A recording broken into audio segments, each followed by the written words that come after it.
Buenas noches, hermanos, ¿cómo están? Dios los bendiga. Buenas noches. Bien, buenas noches, hermano. Amén. Vamos a comenzar esta noche. Vamos a continuar. Todavía estamos aprendiendo a corregir. ¿Sí? Vamos a abrir nuestras Biblias en 2 de Samuel, capítulo 12, y vamos a compartir con ustedes por acá la pantalla, que aquí lo tengo. ¿Dónde está? Acá. Compartir. Entonces, habíamos visto que el primer paso del arrepentimiento de David no lo tomó David. El primer paso para llevar a David al arrepentimiento lo tomó Dios. ¿Y por qué lo tomó? ¿Cómo sabemos que lo tomó Dios? Por cómo empieza el capítulo 12. Y Jehová envió a Natán a David. O sea, se ilustró la clase pasada de cómo estaba David. David estaba, sí, por lo que leemos en el Salmo 34, lo que David nos deja ver en el Salmo 34, pues él no había dicho nada, él no había hecho nada, estaba sufriendo internamente. Sin embargo, pues tampoco había tomado la decisión de buscar cómo solucionar el asunto. Entonces, así comienza el versículo 12, ¿cierto? El capítulo 12, perdón, dice: Jehová envió a Natán a David, y viniendo a él, le dijo. Entonces, aquí es donde yo quiero, hermanos, que nosotros miremos una cosa. Quiero que miremos acá algo. Vamos a recordar qué es lo que nosotros debemos hacer. Entonces, para nosotros instruir, la mejor forma para corregir es la instrucción. Entonces aquí vamos a tener un maestro, que en este caso, ¿quién era el maestro? Jehová. Natán. Natán, sí. Ustedes no están viendo mi pantalla, ¿cierto que no? No. Ah, se quitó. Qué chévere. Estamos viendo su carita nomás. Mientras tanto, saludamos al hermano Alejandro. Ya. Bienvenido, hermano Alejandro. Buenas noches. Ok. Buenas noches, hermano. Buenas noches, hermano. Buenas noches. Qué bendición mirarlos y escucharlos. Bueno, entonces, acá tenemos la instrucción. Ahora sí están viendo la pantalla, ¿cierto? Sí. Amén. Amén. Bueno, entonces, ¿quién da la instrucción? Le da un maestro. En este caso, ¿quién fue el maestro? Natán. Ah, Ok. Entonces, bueno, dice el texto que Dios envió a Natán a David, ¿sí? Entonces, en este caso, ¿quién es el alumno? David. Tenemos un alumno que es David, ¿cierto? Y Natán trae un tema. ¿Cuál era el tema que tenía que tratar Natán con David? El pecado de David, ¿cierto? El arrepentimiento, David. No, hermano Augusto, el texto no habla del arrepentimiento de David. Natán fue a confrontar a David con su pecado. Pero hermano, Jehová lo mandó a Natán para que le dijera a David que se arrepintiera. Hermano, en el texto no dice que Jehová le dijo a Natán que se arrepintiera.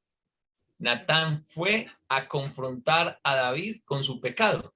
Recordemos que ha pasado casi un año, más o menos un año, y David no ha hecho absolutamente nada para remediar esa situación. Ay, hermano, pero el Salmo 34 nos dice que David estaba sufriendo muchísimo. Sí, y eso nos pasa a nosotros también. Cometemos un pecado, no decimos nada, no lo confesamos delante de Dios y estamos sufriendo internamente, estamos agobiados, estamos amargados casi, pero no estamos solucionando absolutamente nada. Y no es Pero arrepentimiento. el tema que Natán tenía que tratar con David era un tema muy delicado y era el tema de que David había pecado. Vamos a leer, vamos a seguir leyendo el texto de Samuel, de 2 de Samuel capítulo 12. Entonces dice: y viniendo a él le dijo: habían dos hombres en una ciudad, el uno rico y el otro pobre. El rico tenía numerosas ovejas y vacas, pero el pobre no tenía más que una sola corderita, que él había comprado y criado y que había crecido con él y con sus hijos juntamente, comiendo de su bocado y bebiendo de su vaso y durmiendo en su seno. Y la tenía como a una hija.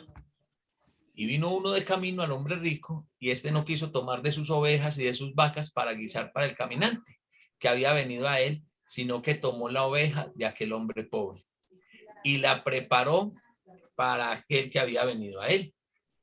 Entonces, miren lo que está haciendo Natán. ¿Qué está haciendo Natán? A ver, miren, hermanos, el trabajo de Natán aquí no era fácil. Para nada era fácil. Porque es que Natán no estaba yendo a hablar con un general del ejército de Israel. Natán no estaba yendo a hablar con un gobernador. Un rey. Natán no estaba yendo a hablar con un sacerdote, ni con el sumo sacerdote.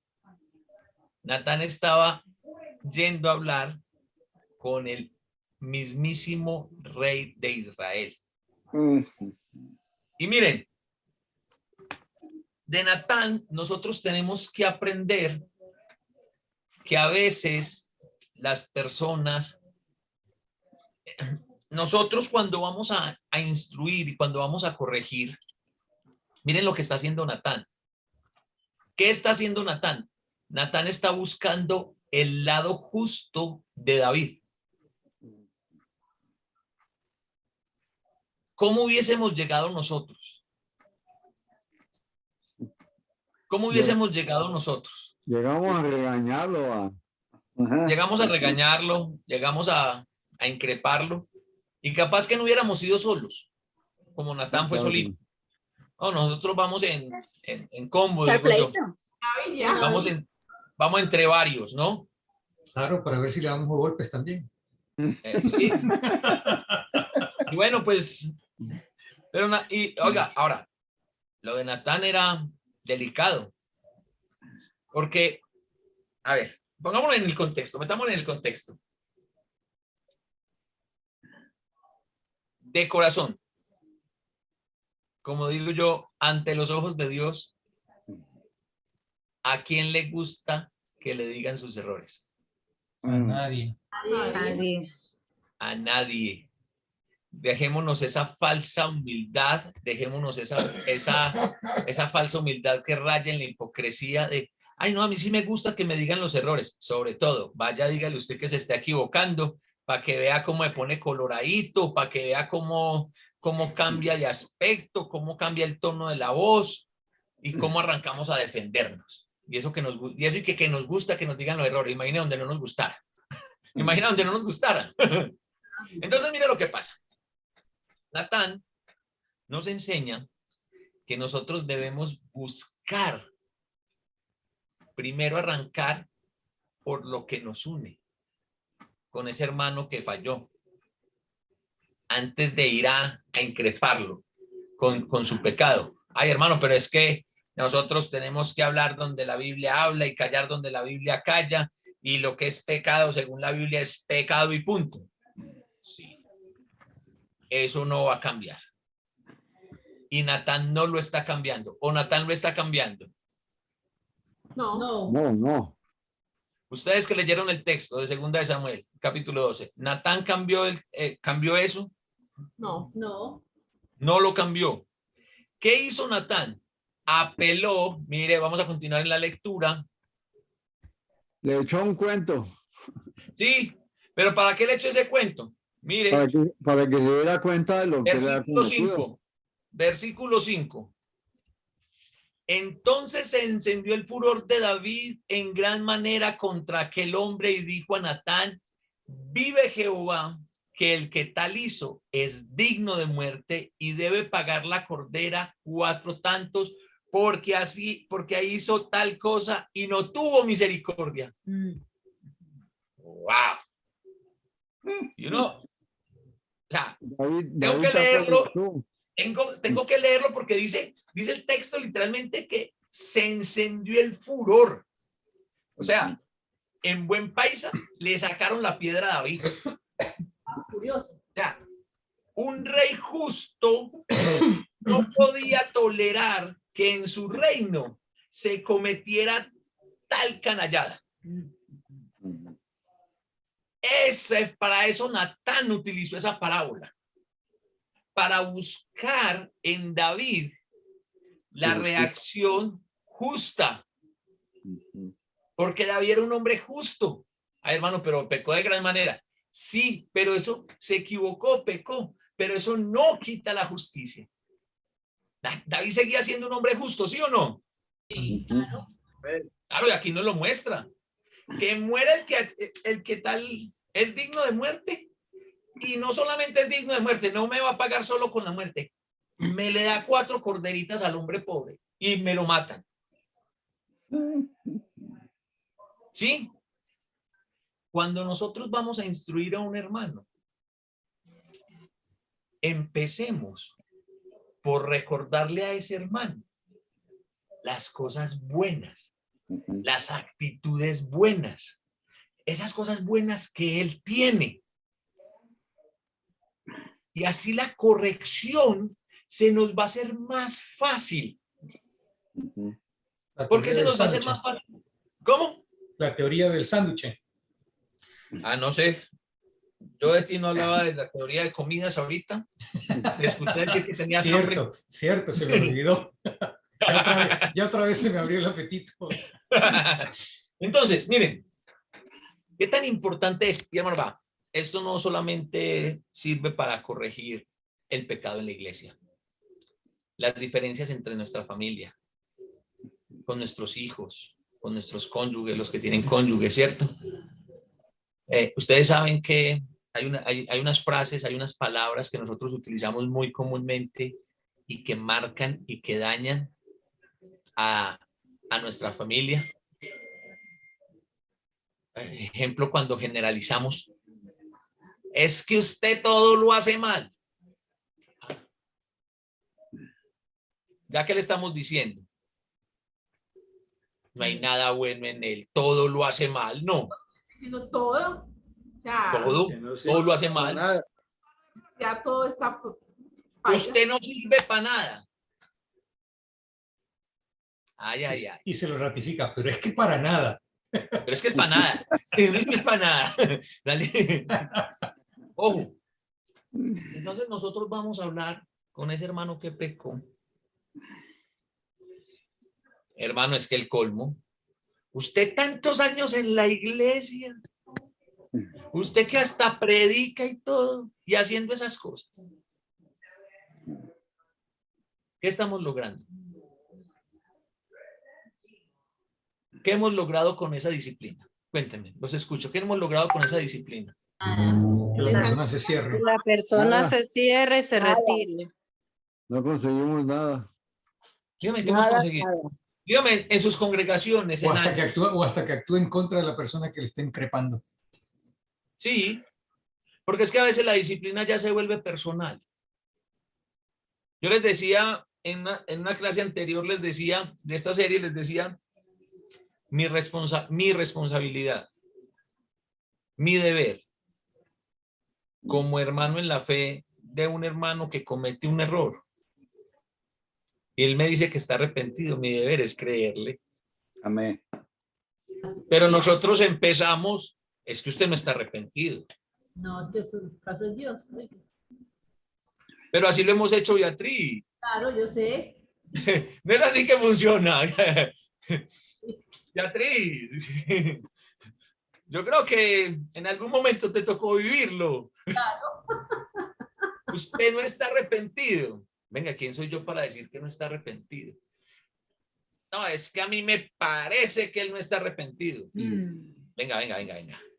Pare el carro. Que es que la persona se tiene que arrepentir para con Dios, no conmigo. ¿Yo qué he hecho? Claro, y el corazón no conoce a Dios. Por eso, yo no puedo decir eso. Yo, no, es que usted no está arrepentido, hermano. Hermano Ramón, es que usted no está arrepentido. Y a veces somos tan tajantes con esas palabras que estamos corrigiendo. O sea, ese es el primer momento en el que estamos corrigiendo. Estamos hablando de primera con el hermano. Ay, sí, hermano, no sé qué me pasó, se me fueron las luces, metí la pata. No, yo me arrepiento delante de Dios. No, Ramón, usted no está arrepentido. Decime qué tengo que hacer entonces para que me creas que estoy arrepentido.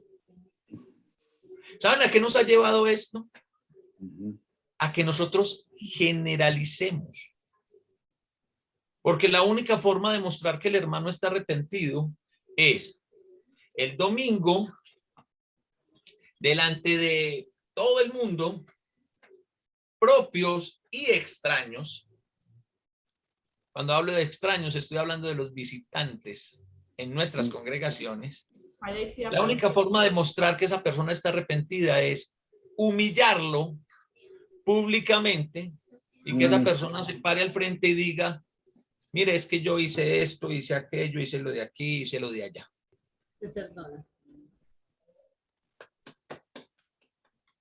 Esa fue la propuesta a un hermano acá que supuestamente estaba en pecado.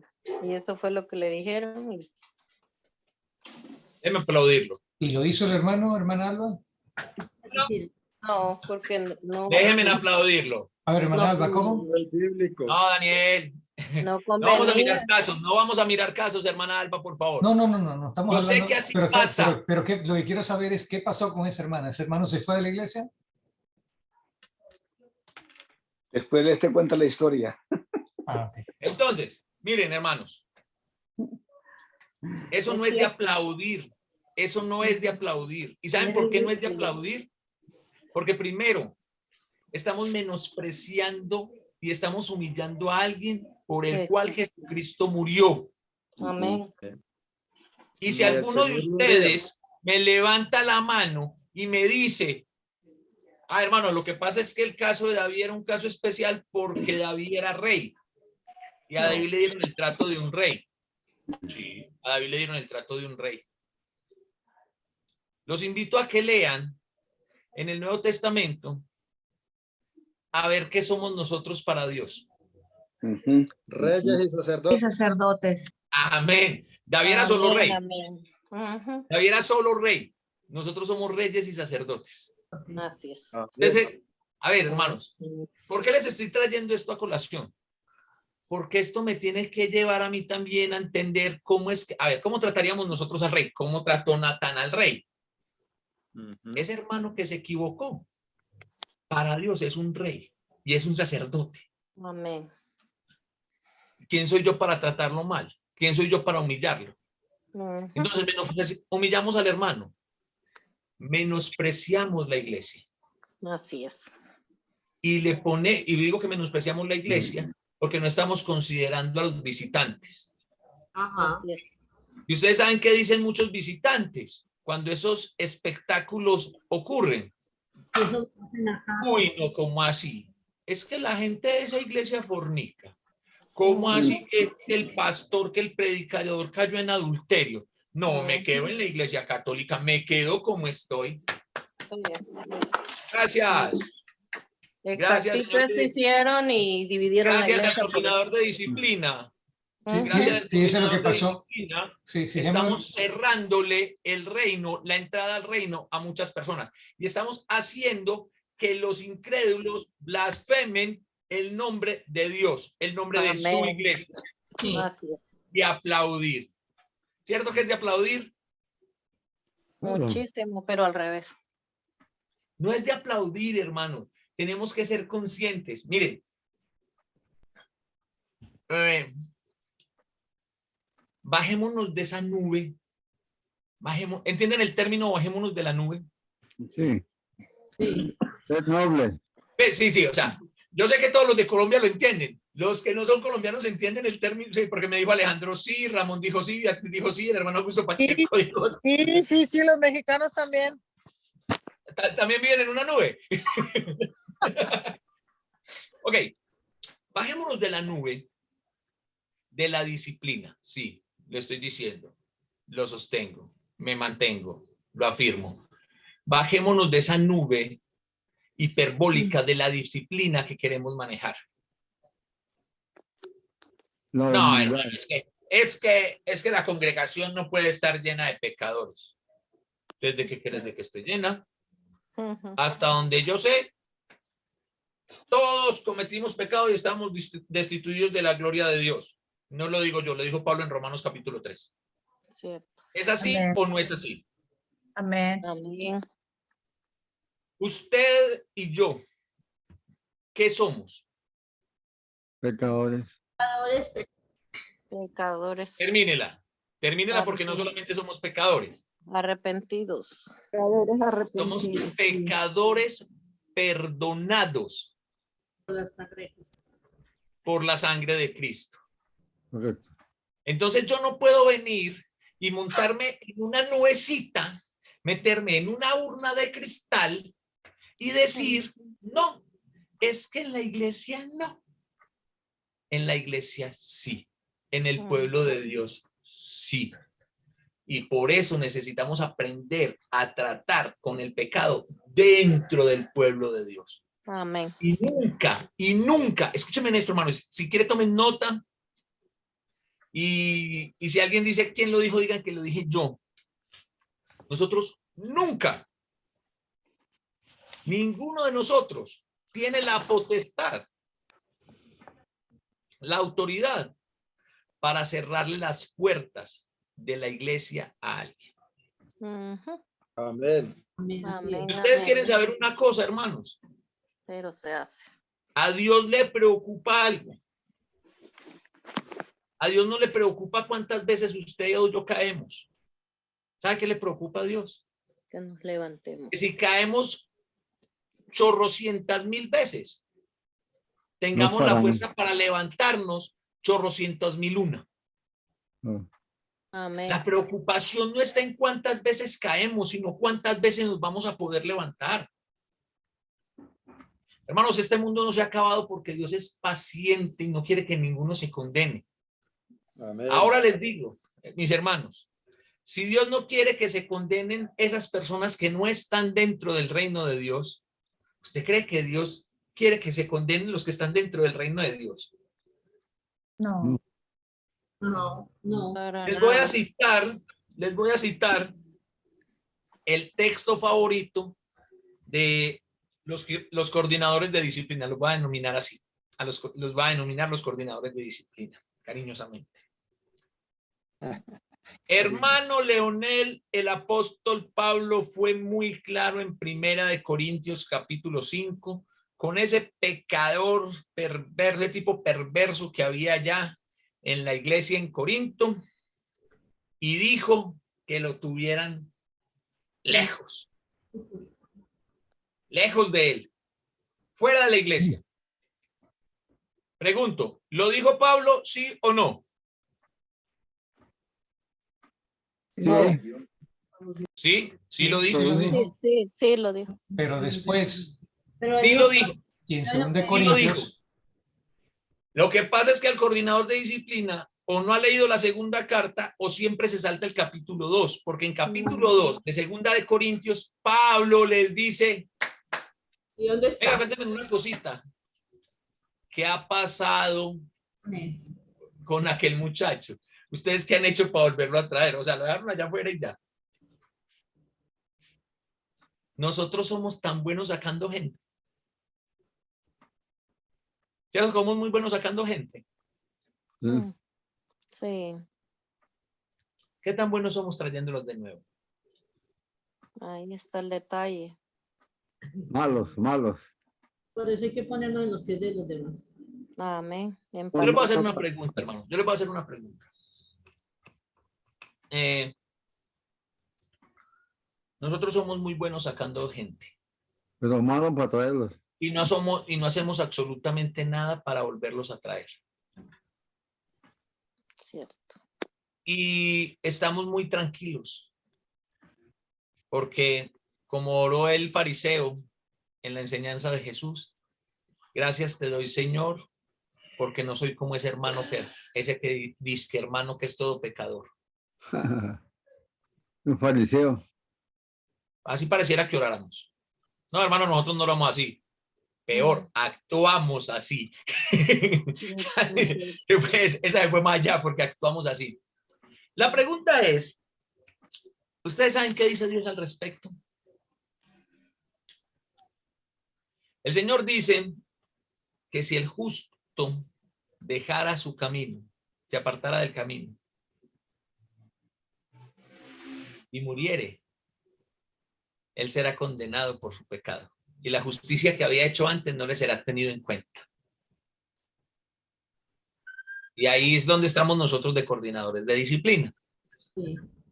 Pero enseguida, el mismo profeta dice que si yo no le digo nada a ese justo que se aparta, él morirá por su pecado.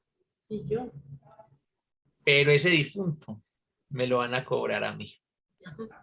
Por cuanto no le amonestaste. No dice, por cuanto no lo corregiste, por cuanto no lo organizaste, por cuanto no lo amonestaste, por cuanto no lo animaste a volver. No lo exhortó. Los invito a algo, hermanos. Hagan la dinámica de la silla vacía en sus congregaciones. Mire qué hermano falta. Y empiece a buscar a ese hermano. No para mostrarle lo bueno que es usted y lo fiel que usted ha sido con el Señor, sino para mostrarle el camino a casa. Una vez escuché a alguien enseñar y decir que es que los hermanos que se van de la iglesia, que ellos se saben el camino para volver.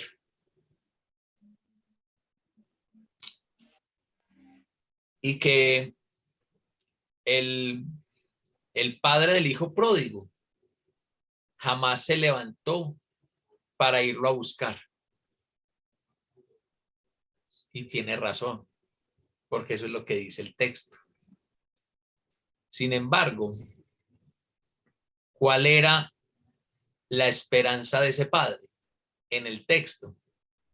Que regresara. Regresar. Porque el padre todos los días estaba en la Esperaba. ventana Ujú. mirando a ver cuándo volvía. Volví. Y cuando el hijo volvió, porque él se sabía el camino, ¿qué hizo el padre? Fiesta. Una fiesta. bienvenida. Yo hacia Pero él. antes de la fiesta, Corrió. Salió corriendo, Corrió salió a corriendo a encontrarlo. encontrarlo. Cosa que en ese entonces no hacían los judíos, porque eso era una, o sea, de la manera como ellos son, los mayores no iban a correr detrás de un joven, pero pero el padre lo hizo. Pero es el amor. Ujú. él corrió. Voy a buscarlo.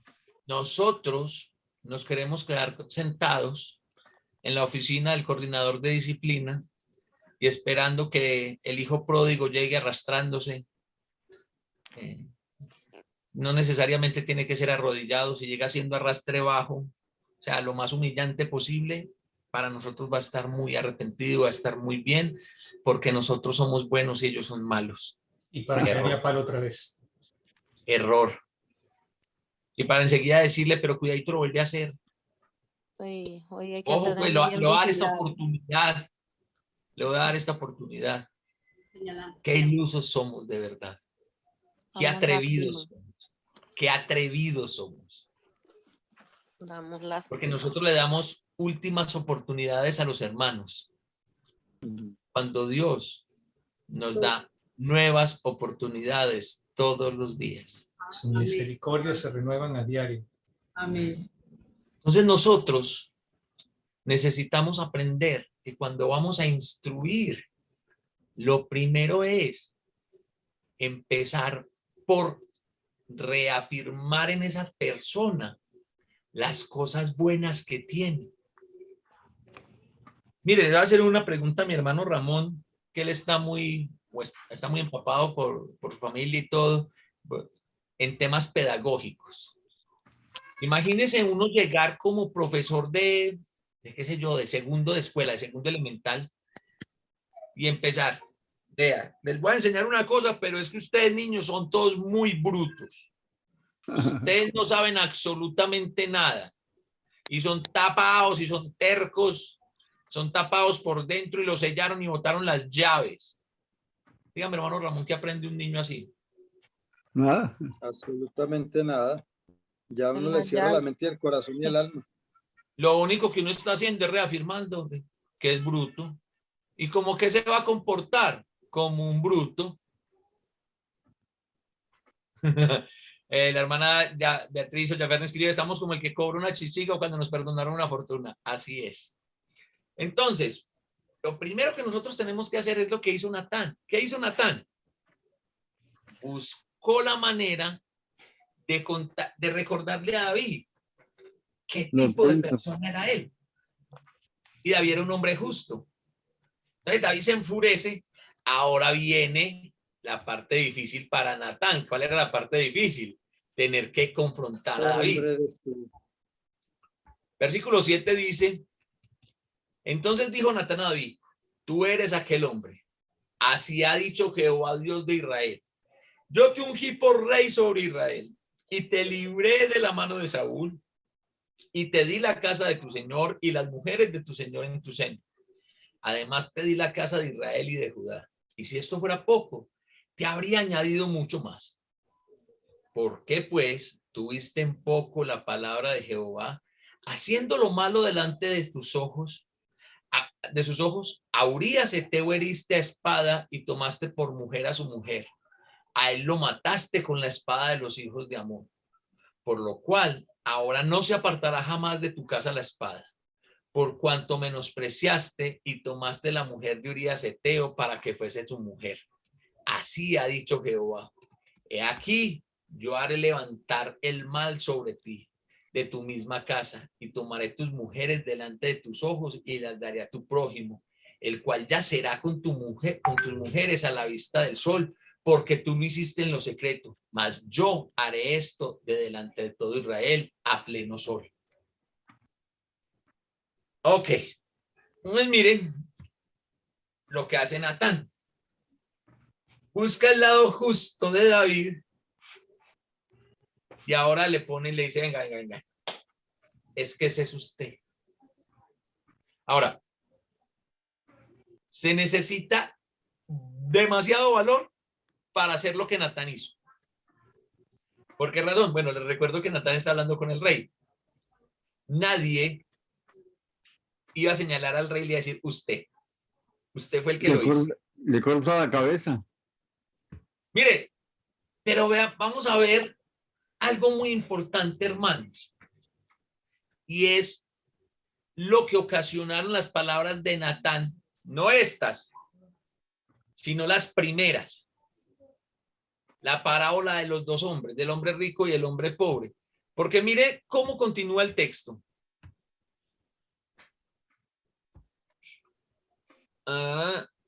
Ok. Entonces dijo David a Natán, pequé contra Jehová. Y Natán dijo a David, también Jehová ha redimido tu pecado y no morirás. Por cuanto con este asunto hiciste blasfemar a los enemigos de Jehová. El hijo que te ha nacido ciertamente morirá. Y Natán se volvió a su casa. Ok, hermanos, entonces, miren lo que logra, cómo Natán logra causar en David el aprendizaje. Entonces vamos a volver aquí a mirar. Entonces teníamos un maestro, que ¿quién es el maestro? Natán. Un alumno. David. David. Y él trajo un tema que era el pecado de David, ¿cierto? ¿Qué hizo Natán? Expuso la palabra. ¿Qué hizo David? Escuchó la palabra. Pero la firmeza y la forma en que Natán lo hizo, Natán causó el aprendizaje en David. Después de casi un año, David reconoce su pecado.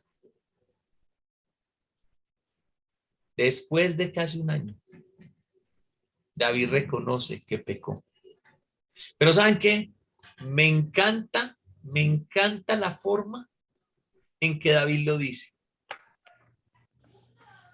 Porque David dice, pequé contra el Señor. Claro.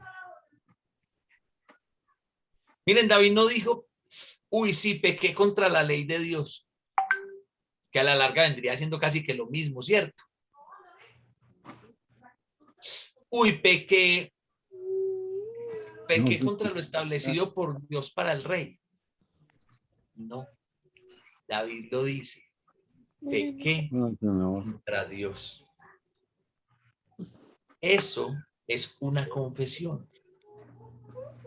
Y cuando David dice, pequé contra Dios, ya Natán traía el resto del mensaje. Y le dice, take it easy, boy. Tranquilo. No vas a morir. No vas a morir. Porque también el Señor ha redimido, ha perdonado tu pecado.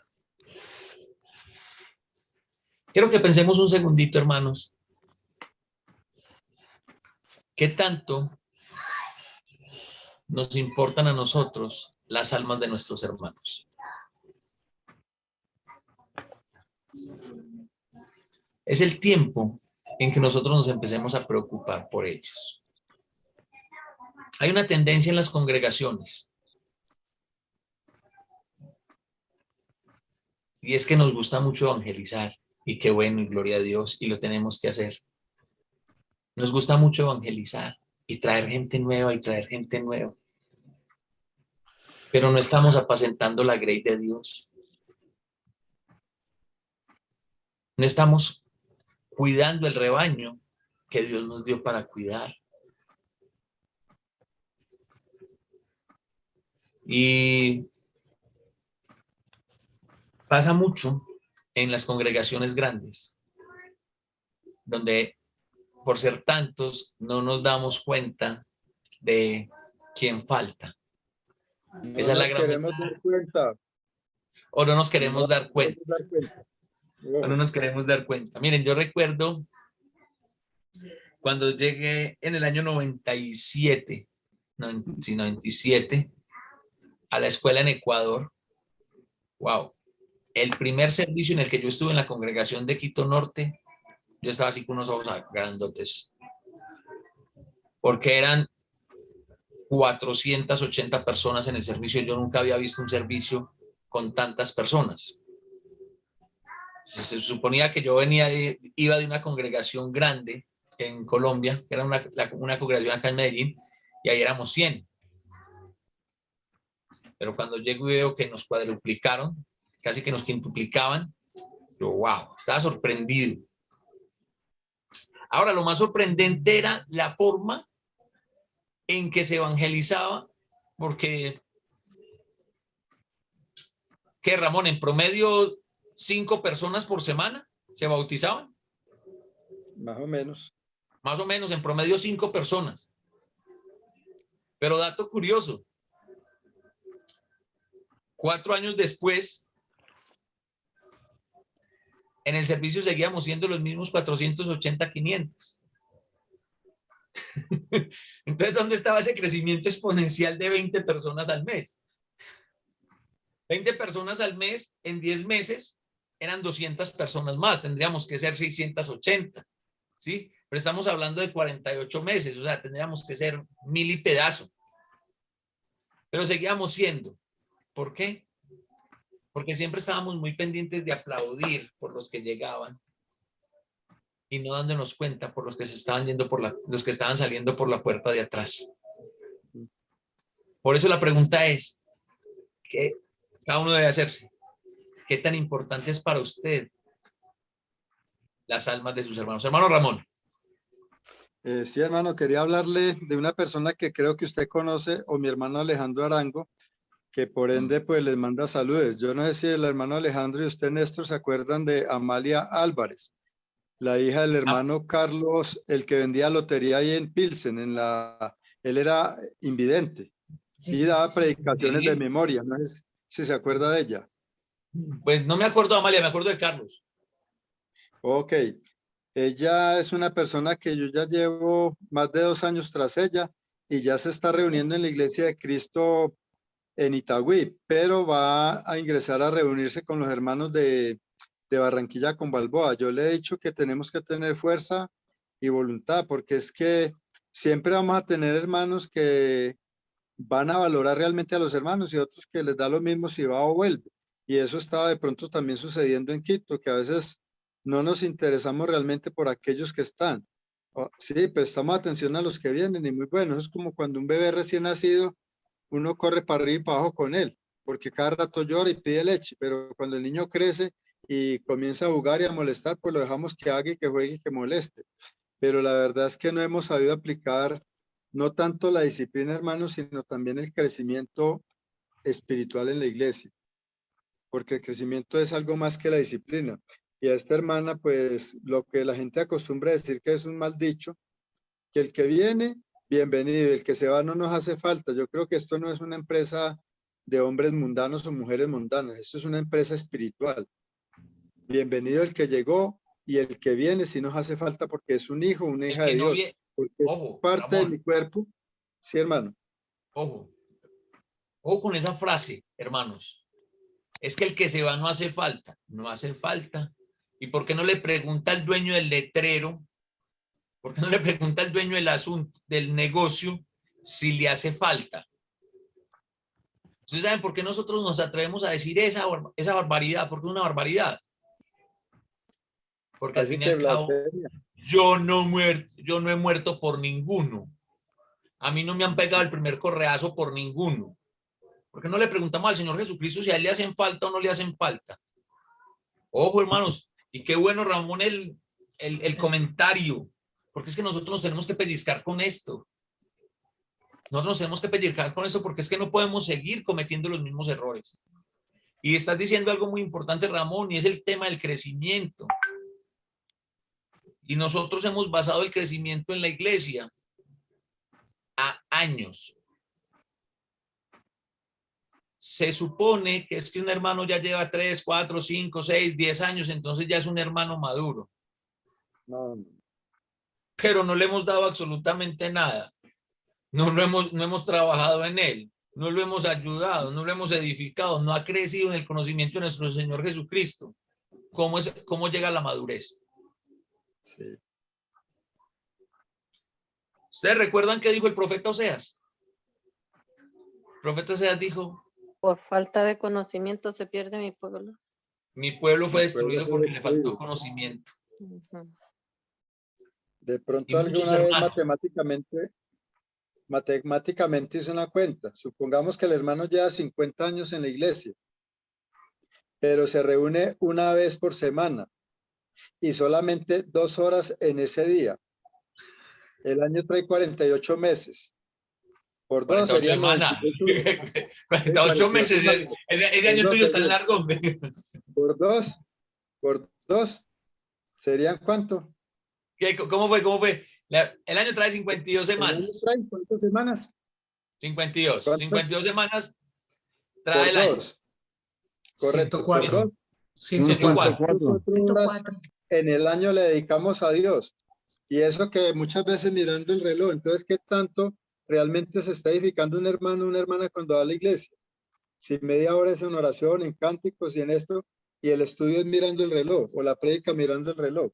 Entonces, por eso, hermanos, yo vengo insistiendo que el mejor crecimiento que le podemos dar a la iglesia es lo que estamos haciendo aquí, que es lo que hacíamos en los hogares, allá en Campo Valdés, en Aranjuez, en Manrique, en todos esos hogares donde habían hermanos. Eso sí realmente edificaba la iglesia, porque ni ellos tenían prisa y uno tampoco iba con prisa. Hasta duramos más de la hora estudiando y analizando cosas. Entonces, eso es lo que nos falta a nosotros en las iglesias de Cristo, hermano. Pero estamos enseñando a la gente solamente a ir a un local. Por eso me gustó la enseñanza de Néstor, de este muchacho Nelson el domingo, porque es que la adoración no se debe limitar a un local. Eso, hermano, ya le hice darse, qué bueno. Miren, hermanos, eso es muy importante. Nosotros necesitamos. Y yo le doy muchas gracias a Dios por la pandemia. Amén. Porque fue la pandemia la que nos permitió abrir estos espacios. Amén. Así fue. Amén. Y yo no sé, yo no sé cuántos, pero con el permiso de la hermana Giomer de Girardota, voy a hablar por nosotros los de Girardota. Nosotros antes de la pandemia nos reuníamos los domingos y 1 hora, 1 hora y media, bien sea martes o miércoles. Y así estábamos creciendo, así nos estábamos edificando. Y viene la pandemia y nos brinda la oportunidad de, así sea virtualmente, reunirnos todos los días. Amén. Entonces, gracias Dios por la pandemia que nos permitió y nos mostró que sí podemos sacar el tiempo de nuestro día para edificarnos como iglesia, Amén. para aprender. La pandemia fue una bendición. Sí. Amén. Y no sé ustedes, hermanos, en otras ciudades, pero la tengo casi tan clara. Hermano Alejandro, hermano Daniel, me dicen, pero creo que en Impact se reunían los domingos para estudiar la palabra a la iglesia, ¿cierto? Los domingos el culto y tenían un estudio en semana. Sí. Así es. Lo mismo en West Houston. Ujú. West Houston seguía más la línea de la iglesia de Cristo, que los estudios de semana eran los miércoles. Así es. Eso está instituido en primera, yo no sé quién, pues, pero sí. Miren, hermanos, les voy a contar algo. Con esto termino. Y es, nosotros nos llenamos la boca diciendo que somos la iglesia verdadera. Y somos la iglesia verdadera porque no adoramos con instrumentos. Somos la iglesia verdadera porque participamos de la cena cada primer día de la semana. Somos la iglesia verdadera porque no diezmamos. Damos miserias, pero no diezmamos. Entonces, por eso somos la iglesia verdadera, ¿cierto? Somos la iglesia verdadera porque tenemos unos pastores de acuerdo a lo que dice la escritura. Somos la iglesia verdadera porque somos la iglesia verdadera. Pero ¿qué estamos haciendo nosotros para asemejarnos a la iglesia del Nuevo Testamento? Es muy interesante estudiar el libro de Hechos, porque en lo que uno entiende en la lectura del libro de Hechos, la iglesia se reunía todos los días. Amén. Así es. La iglesia mantenía con los apóstoles para arriba y para abajo. Como Así que es. no hacían nada más, ¿no? Pero sí sabemos que trabajaban. El apóstol Pablo trabajaba, hacía carpas y vendía carpas, ¿cierto? Pero esa era la iglesia verdadera. Una iglesia que no se preocupaba, de hecho, por la situación histórica que estaban viviendo, pues ellos no se preocupaban por tener un gran edificio, un gran templo en una parte central de la ciudad. ¿Cuántas iglesias habían en Roma? No, iglesias. ¿Cuántas?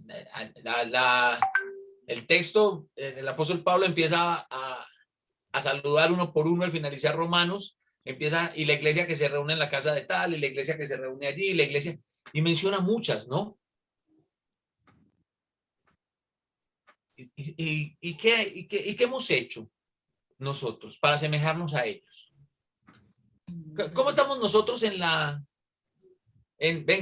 que estamos haciendo acá en esta congregación virtual? Venga, estudiemos la palabra, venga. No, es que este tema, hagámosle. Bueno, entonces, con las hermanas de Colorado, bueno, entonces estudiemos la naturaleza distintiva, busquemos otro espacio. ¿Por qué estamos buscando los espacios? Ven que sí podemos tener los espacios. Ven que no es sino de echarle ganas, de poner un granito de ganas. Sí, a veces no podemos estar siempre, a veces se nos complica, pero la mayoría del tiempo estamos. Claro. Y yo me voy a atrever a decir algo, hermanos. Yo creo que todos ustedes, y voy a mencionar algunos por nombre propio, Beatriz, Yaferni, la hermana Elizabeth, la hermana Geomer, la hermana Dina Quintanilla, la hermana Ana Castro, bueno, y no está la hermana Alicia Córdoba, el hermano Daniela John. Yo creo que todos nosotros, en estos años, que nos hemos estado reuniendo todos los días, yo creo que hemos podido crecer un poco en relación a lo que tenemos que crecer. Amén. Amén, hermano, y gracias. Muchísimas gracias. Las gracias siempre a Dios, porque nosotros no estamos haciendo absolutamente nada de nosotros. Gloria a Nosotros Dios. estamos haciendo lo que Dios quiere que hagamos. No, y uno como todo el día tiene cosas que hacer y cómo no las sacar todos los días, aunque sea una horita a Dios, dando que Él le da a uno el resto del día.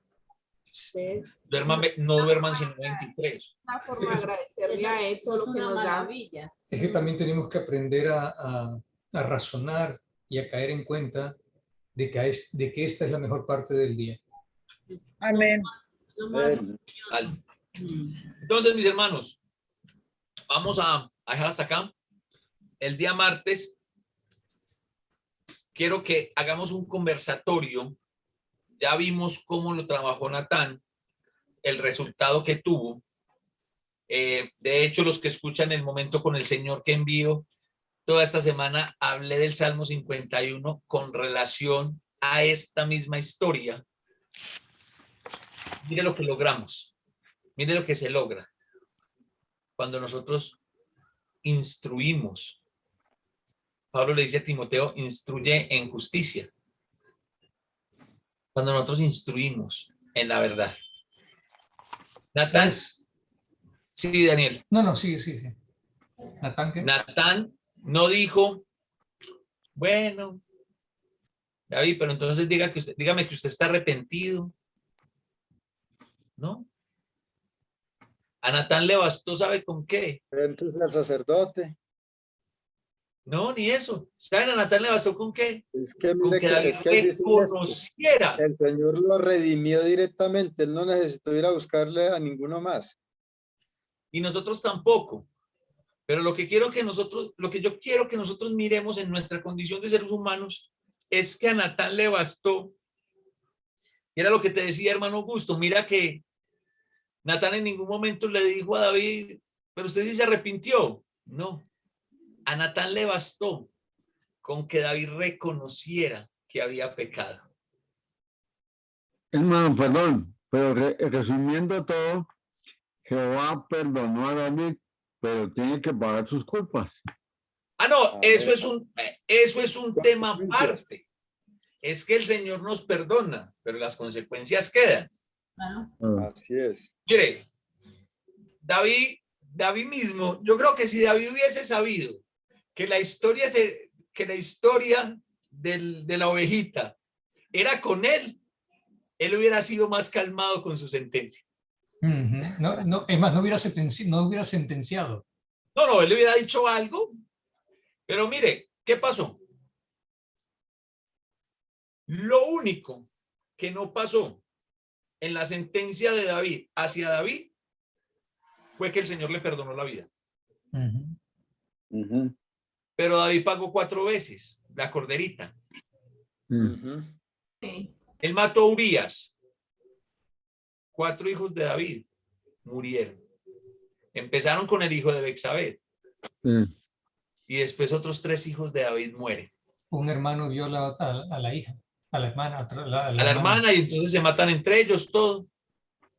Y otra cosa. Esta mancha en la vida de David lo imposibilitó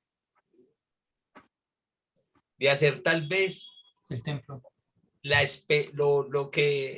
El anhelo más grande que tuvo David fue construir el templo. El Señor le dijo, no, porque tú eres un hombre de sangre y guerra. Demasiada sangre en tus manos.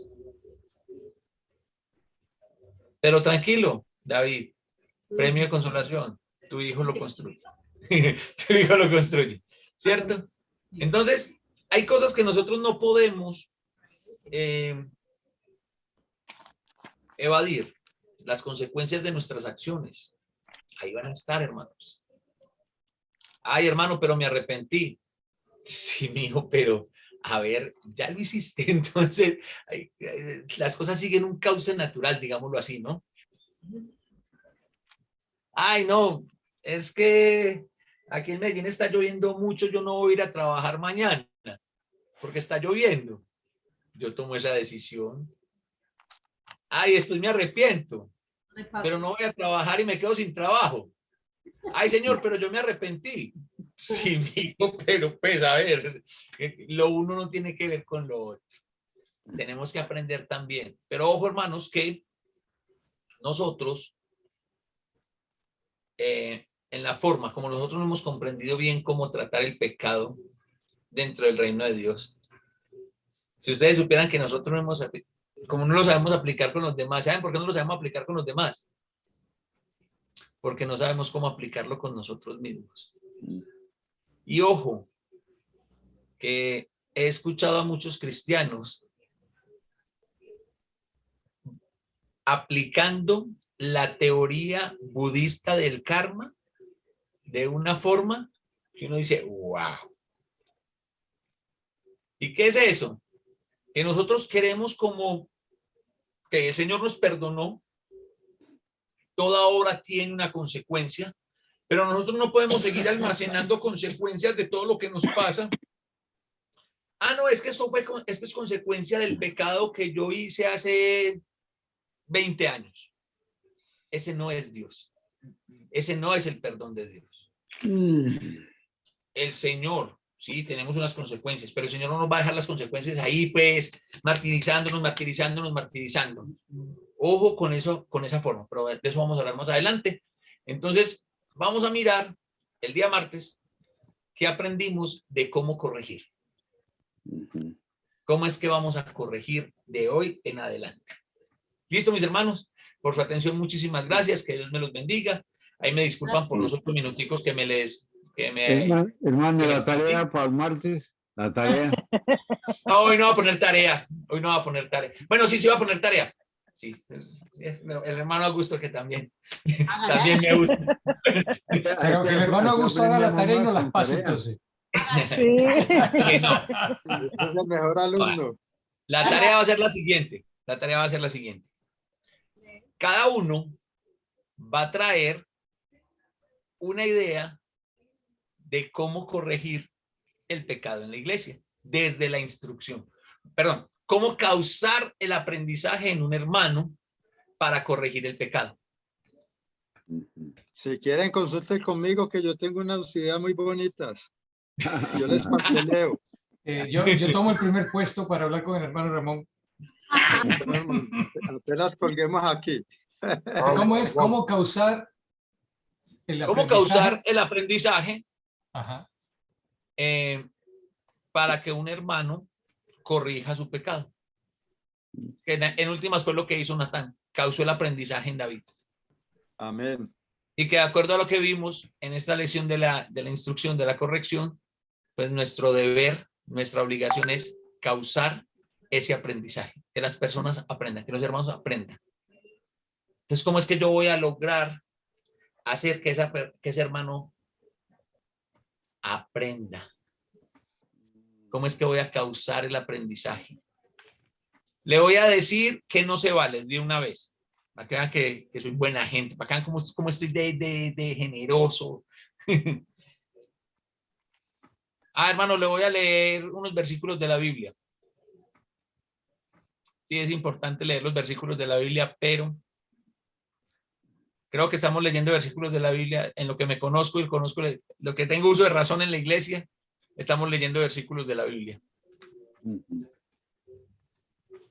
Entonces ¿qué acciones? Pensemos, ¿qué acciones concretas? ¿Cómo sería? ¿Cómo sería esa situación? ¿Sí? Y miren, hermanos, ojo.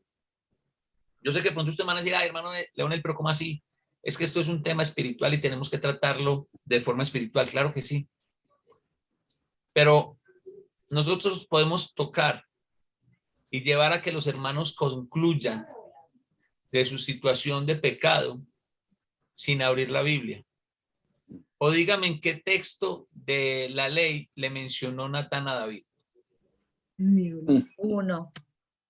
¿Cuál? Uno. ¿Cuál les mencionó?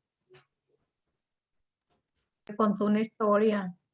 Por eso, pero ¿estaba esa historia en la Biblia? O sea, En la ley de Moisés dice que no. No. No. Entonces, Sí, ¿qué no hubo ningún alternativa? texto, ¿Qué no podemos hubo hacer nada de la nosotros? ¿Cómo escritura. lo podemos hacer? ¿Cómo lo podemos hacer? Ahora, yo antes de que mencionaras la tarea, yo lo que te iba a preguntar era que por favor nos trajeras ejemplos, ejemplos cotidianos de nosotros, Hermano, para hermano, nosotros aprender cómo tratarlos. hermano O sea, Daniel, yo quiero ¿qué causar el ejemplo? aprendizaje en Ejemplo, se usted. encontró a alguien que No, porque le que estaba cometiendo está diciendo adulterio. cómo Miren, se hermano, va a encontró a hacer. alguien que se la voy a robó. poner así de simple. Yo les voy a dar un ejemplo. En pocas palabras, quiere que le hagan la tarea. Tarea Ok. para usted, hermano. Pero lo que pasa es que No, pero les voy a poner un creo ejemplo. que está muy general ahorita y No. creo que debemos ser más específicos. O por lo Le voy menos, a si poner quiere un la ejemplo. tarea, pon la tarea. Dice, o sea, a un hermano se encontró robando. Ok, entonces todos pensemos cómo es que podemos llegarle a ese hermano. Ahora, listo. Yo te voy a decir, yo Hermano, quiero. se me perdió un reloj cuando usted pasó por mi casa.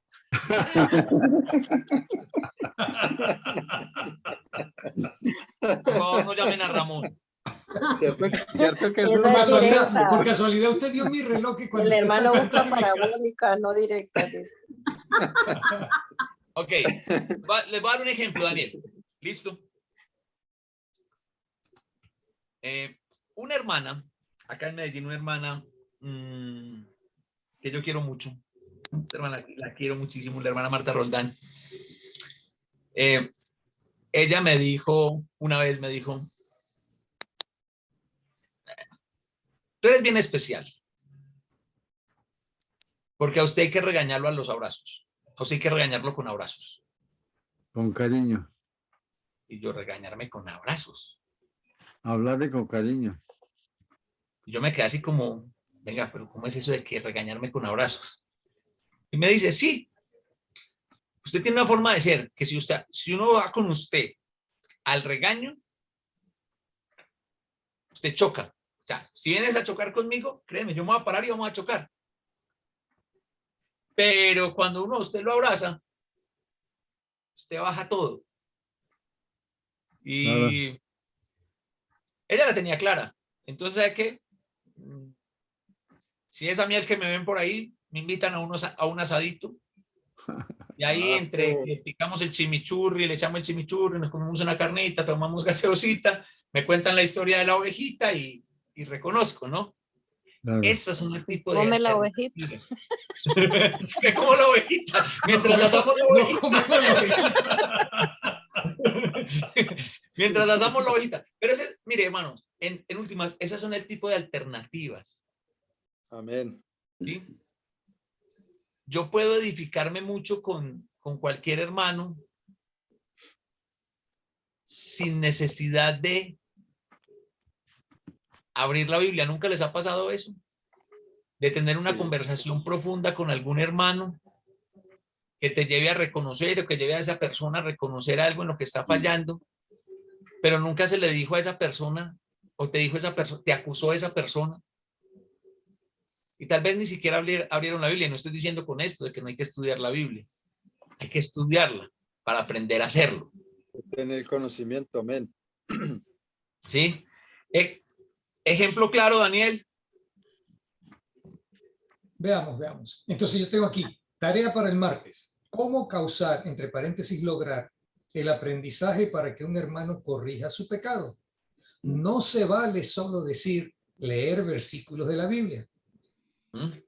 ¿Qué acciones concretas se debe tomar sobre la situación? Si alguno me ve que yo cometo una falla, ustedes que son espirituales me invitan a un asado y me restauran. Mira, pero no necesariamente tiene que ser un asado. También me gustan los tacos, las enchiladas. Las pupusas. No las conoce todavía las pupusas. Las arepas. Las arepas sí conoce. Que no falte. Arepa rellena con carne y queso. Llegan a un partido de fútbol de Medellín. El hermano Alejandrito ya se despidió porque le llenaron mucho la barriga y él no puede comer tanto. Solamente quería dar gracias a Dios primeramente, un pequeñito reporte. Hoy Sí, fui a la